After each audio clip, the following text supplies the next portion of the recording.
when the red line is erased. People often think a NATO-Russia war would stop at tanks and artillery.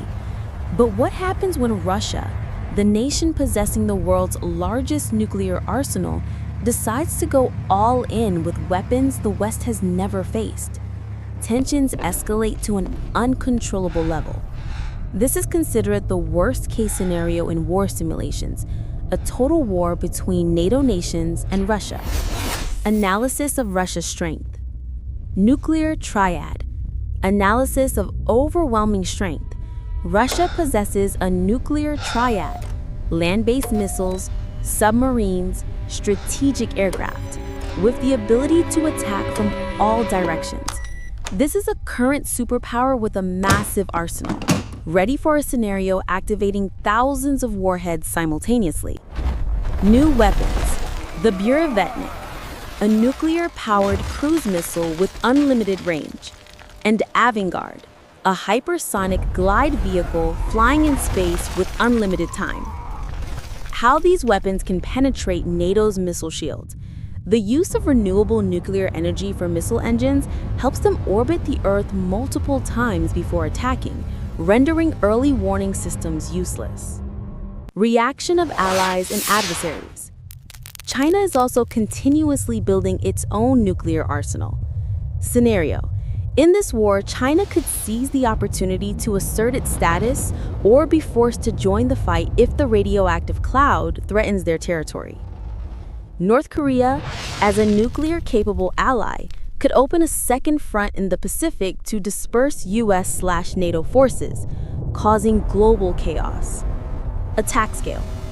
In a total war between an old superpower, Russia, and a future superpower, thousands of nuclear weapons will be activated. It is estimated that about 4,400 nuclear weapons will be used in this scenario. Immediate casualties. In just the first few hours, about 360 million people will die immediately due to explosions and shockwaves.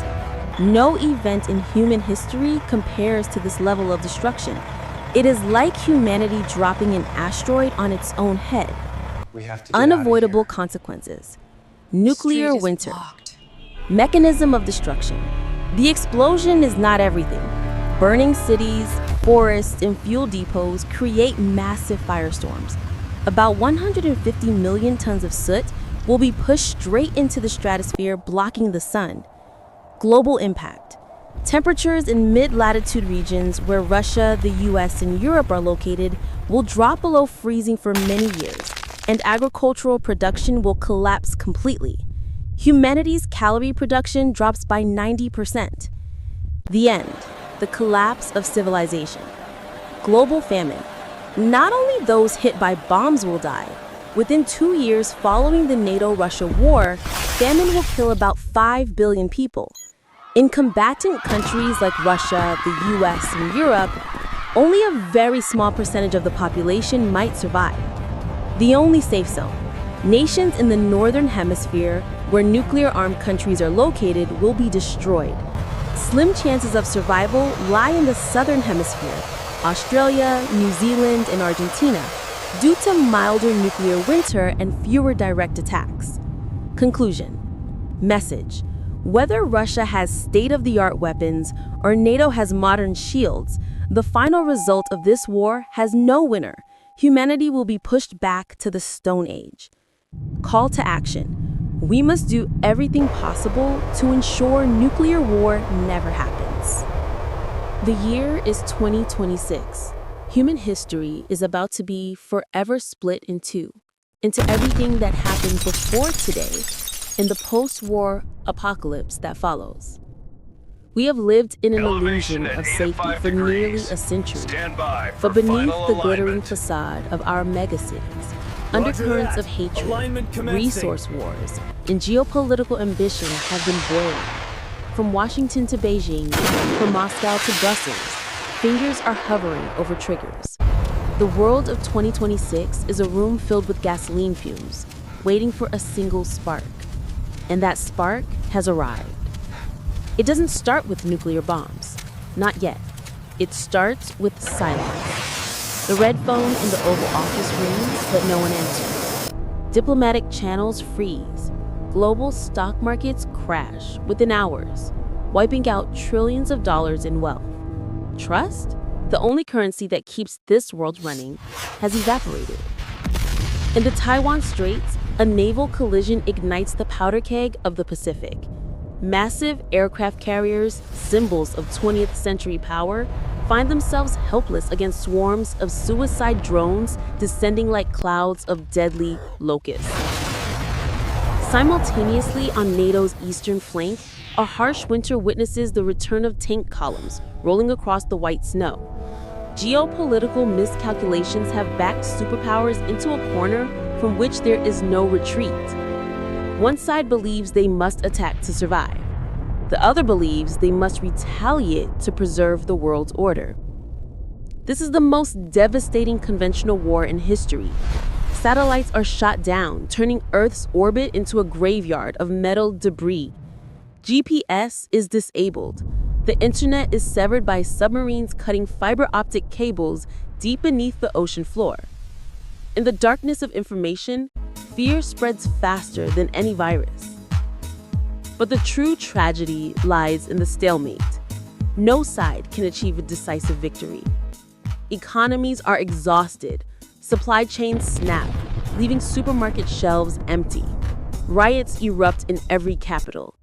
Leaders, cornered and blinded by pressure, begin to consider the final option. The option humanity swore never to touch again. They follow the cold logic of mutually assured destruction. They believe a preemptive strike could end the war and save their nation. They are wrong. In the missile silos of Siberia, massive blast doors begin to slide open, blowing away heavy drifts of snow. Deep beneath the Atlantic Ocean, nuclear submarines receive the final authentication codes. And at military bases across the United States, sirens begin to wail, the sound that signals the end of the old world. Thousands of nuclear weapons are being primed. The targets are no longer just military bases, but cities, the homes of millions. In just a few minutes, the sky will be lit by artificial suns. A bubble of gas hotter than the actual sun is about to be forced into existence right above our heads. Take a good look at this world one last time, because tomorrow, when the sun rises, it will shine upon a completely different planet, a planet of ash and silence. World War III has officially begun. Once the codes are entered, there is no turning back. From the forests of Siberia to the silos of North Dakota, the ground shakes. Hundreds, then thousands of cylindrical objects tear through the atmosphere, leaving crisscrossing trails of white smoke in the sky like a net of death. In a full-scale war between superpowers, around 4,400 nuclear weapons could be detonated. This is not a skirmish. This is the collective suicide of humanity. In orbit, early warning satellites are shot down. Nations go blind. Missile defense systems, no matter how advanced, are helpless against the dense rain of warheads. If just 1% of the missiles breach the shield, civilization ends. And then they arrive. The moment a warhead detonates, a bubble of gas hotter than the sun is forced into existence. There are no words to describe this temperature. Everything within kilometers, concrete, steel, and flesh, is not destroyed, but instantly vaporized. Those at ground zero vanish before their brains can even register that they are dying. This terror bubble expands rapidly, creating a devastating shockwave that flattens every standing structure. Skyscrapers collapse like sandcastles. Shattered glass turns into a rain of bullets. In just the first few hours of this war, 360 million people would perish right away. This figure exceeds the death toll of all wars in history combined. It is like humanity dropping an asteroid on itself. But the explosion is only the beginning. The worst part comes after that. The heat wave and infrastructure collapse ignite thousands of fires. Gas lines rupture, petrol stations explode. These individual fires merge into a true monster, a firestorm. The heat rises so high that it creates its own wind system, sucking in fresh air from the surroundings to stoke the flames even more. Cities turn into giant furnaces. Those in shelters do not die from the bomb, but from suffocation or being baked alive as the firestorm rages above them. Everything and everyone on the ground is consumed. As the explosions subside, a haunting scene emerges. Right after the gigantic mushroom cloud, thick black columns of smoke begin to rise. The fires burning cities and forests create colossal pyrocumulonimbus clouds. Under normal conditions, rain would wash out the soot. But these malicious clouds reach altitudes well above where rain clouds form, injecting soot directly into the stratosphere. At that height, there simply is no weather to remove it. Hundreds of millions of tons of black soot hang above us, preparing to block out the sun. Survivors crawl out from the rubble, look up at the sky, and realize that the true horror is just beginning. As the mushroom clouds dissipate and the final fires die down, a haunting silence covers the earth. No sirens, no traffic, no internet. Just the wind whistling through the shattered windows of skyscrapers that are now merely skeletons of concrete. We're completely stuck. There's no Survivors way crawl out. out of their shelters hoping the worst is over. What are we gonna do? They're wrong. The true enemy is just arriving. It comes getting not from thicker. bombs, but from the sky. The engine is Hundreds of struggling. millions of tons of thick We're not black gonna soot make from it. the firestorms have blanketed the stratosphere. Like a massive black curtain, they absorb sunlight high above, preventing warmth from reaching the ground. Day turns to twilight. The sun, the source of all life, fades and disappears behind the black veil. Nuclear winter begins. Within weeks, the Earth's climate changes faster than any living being can adapt to. Global temperatures plunge catastrophically. In the mid-latitudes, home to the majority of humanity, including the US, Europe, and China, temperatures stay below freezing for years. Seasons vanish. Winter becomes endless.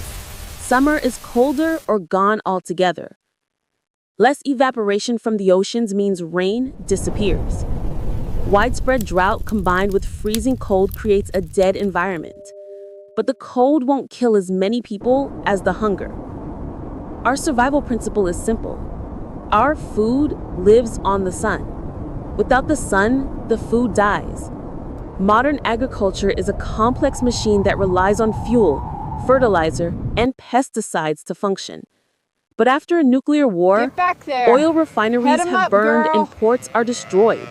There is no fuel for combine harvesters, no chemical fertilizer, and most importantly, no sunlight.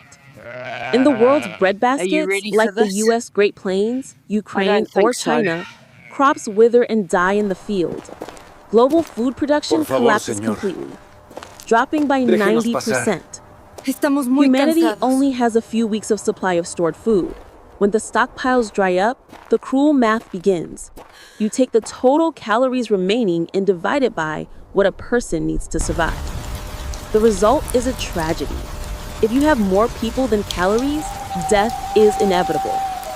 In a full-scale war between NATO and Russia, scientific models predict a horrifying figure. 5 billion people will starve to death within 2 years. For every 4 people alive today, only 1 would remain breathing. In the combatant nations of the Northern Hemisphere, nearly the entire population would be wiped out. The lucky survivors in the Southern Hemisphere, like in Australia or New Zealand, will close their borders and stop exporting food to save themselves. Civilized society collapses, giving way to an era of starvation and mass graves. 20 years after Judgment Day, children born in the darkness of bunkers do not know the color of the blue sky. They grew up with stories of an old world, a world that was brilliant but arrogant, a world that burned itself down due to miscalculation. In the worst case, human civilization could collapse and the survivors would be thrown back thousands of years, slowly trying to recover a world full of scars and graves. Looking back at the ashes of history, reluctant historians begin to realize the truth. This disaster did not begin the day the missiles launched in 2026. It began years earlier, born of a geopolitical blindness that humanity chose to ignore.